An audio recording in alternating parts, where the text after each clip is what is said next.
தற்போது அதிமுக துணை பொதுச் செயலாளர் டிடிவி தினகரன் அக்கட்சியின் தலைமை அலுவலகத்தில் பொறுப்பேற்றுக் கொண்டிருக்கிறார். நேரலையை பார்க்கலாம்.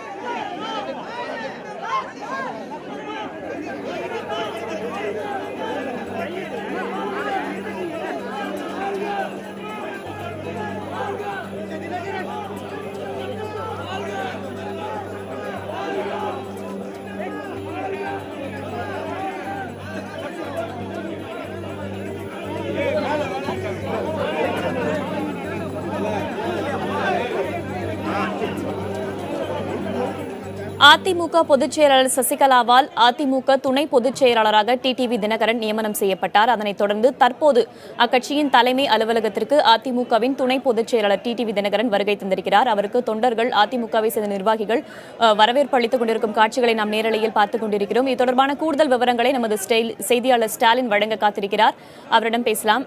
ஸ்டாலின், தற்போது எத்தனை மணிக்கு அதிமுக துணை பொதுச் செயலாளர் டிடிவி தினகரன் அந்த பொறுப்பை ஏற்க இருக்கிறார்? அங்கு தற்போது என்ன மாதிரியான சூழல் நிலவுகிறது? வேறுவழி அதிமுகவின் துணை பொதுச் செயலாளராக டிடிவி தினகரன் இன்னும் சற்று நேரத்தில் தன்னுடைய பொறுப்புகளை ஏற்றுக்கொள்ள இருக்கிறார். இதற்காக அதிமுக அலுவலகத்தில் இதற்கான ஏற்பாடுகளானது இன்று காலை முதலே தொடர்ச்சியாக செய்யப்பட்டு வந்தன. அதிமுகவை பொறுத்தவரை துணை பொதுச் செயலாளர் பொறுப்பு என்பது இதற்கு முன்பாக ஒட்டுமொத்தமாக அதிமுகவின் வரலாறை நாம் பார்த்தோம் என்றால் 1972 தொடங்கி 2 பேர் இதற்கு முன்பாக துணை பொதுச் செயலாளராக இருந்திருந்தார்கள். 3வது நபராக தற்போது துணை பொதுச் செயலாளராக அதிமுகவின் பொதுச் செயலாளர் சசிகலாவால் தற்போது டிடிவி தினகரன் பிப்ரவரி 15ஆம் தேதி அன்று நியமிக்கப்பட்டார். டிடிவி தினகரனை பொறுத்தவரை பார்த்தோம் என்றால் இதற்கு முன்பு தேனி தொகுதியின் மக்களவை தொகுதியின் உறுப்பினராக இருந்தவர். அதே போல அதிமுகவின் பொருளாளராகவும் சிறிது காலம் வைத்தவர். இது போன்ற ஒரு சில முக்கிய பொறுப்புகளில் டிடிவி தினகரன் ஏற்கனவே அதிமுகவில் இருந்து வந்தார். இந்நிலையில் மறைந்த முதலமைச்சர் ஜெயலலிதா மறைவிற்கு பிறகு பார்த்தோம் என்றால் அதிமுகவின் பொதுச் செயலாளராக சசிகலா பொறுப்பேற்ற பிறகு அவர் தற்போது துணை பொதுச் செயலாளராக டிடிவி தினகரன் தற்போது நியமிக்கப்பட்டிருந்தார். இந்த நிலையில் தன்னுடைய பொறுப்புகளை அவர் இன்னும் சற்று நேரத்தில் ஏற்றுக்கொள்ள இருக்கிறார். ஒட்டுமொத்தமாக தற்போது அதிமுக தலைமை அலுவலகத்தில் பார்த்தோம் என்றால் அதிக அளவில் தொண்டர்கள் குவிந்துள்ளார்கள். அதே போல முக்கிய நிர்வாகிகள், குறிப்பாக அவைத்தலைவர் மதுசூதனன், அமைச்சர்கள், தமிழக அமைச்சர்கள், இன்னும் சற்று நேரத்தில் தமிழக முதல்வர் எடப்பாடி பழனிசாமி இந்த அதிமுக தலைமை அலுவலகத்துக்கு வர இருக்கிறார். அவர் வந்த பிறகு தன்னுடைய பொறுப்புகளை டிடிவி தினகரன் ஏற்றுக்கொள்வார் என்று எதிர்பார்க்கப்படுகிறது.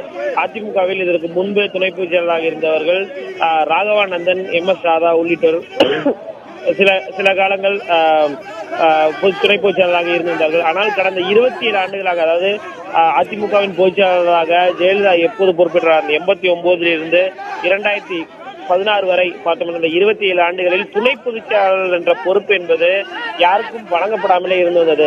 அவருடைய மறைவுக்கு பிறகு, ஜெயலலிதாவின் மறைவுக்கு பிறகு அதிமுகவின் பொதுச் செயலாளர் சசிகலா பொறுப்பேற்ற பிறகு தற்போது புதிதாக இந்த துணை பொதுச் செயலாளரான இந்த பொறுப்பு என்பது மீண்டும் உருவாக்கப்பட்டு அவருக்கான அதிகாரங்கள் என்று சொல்லப்படுகிறது. அதாவது அதிமுகவின் சட்ட விதிகளை நாம் ஒட்டுமொத்தமாக பார்த்தோம் என்றால் அதிமுக பொதுச் செயலாளருக்கான அதிகாரங்கள் எவ்வளவு இருக்கிறதோ அதுக்கு அடுத்தபடியான அதிகாரங்கள் துணை பொதுச் செயலாளருக்கு அந்த சட்ட விதிகள் படி கொடுக்கப்பட்டது.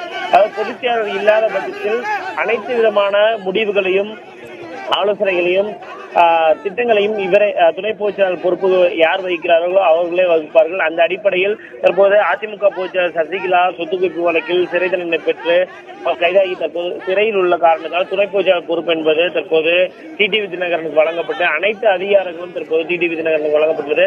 இந்த பொறுப்புகளை இன்னும் நேரத்தில் அவர் அதிமுக தலைமை அலுவலகத்தில் வைத்து ஏற்றுக்கொள்ள இருக்கிறார்.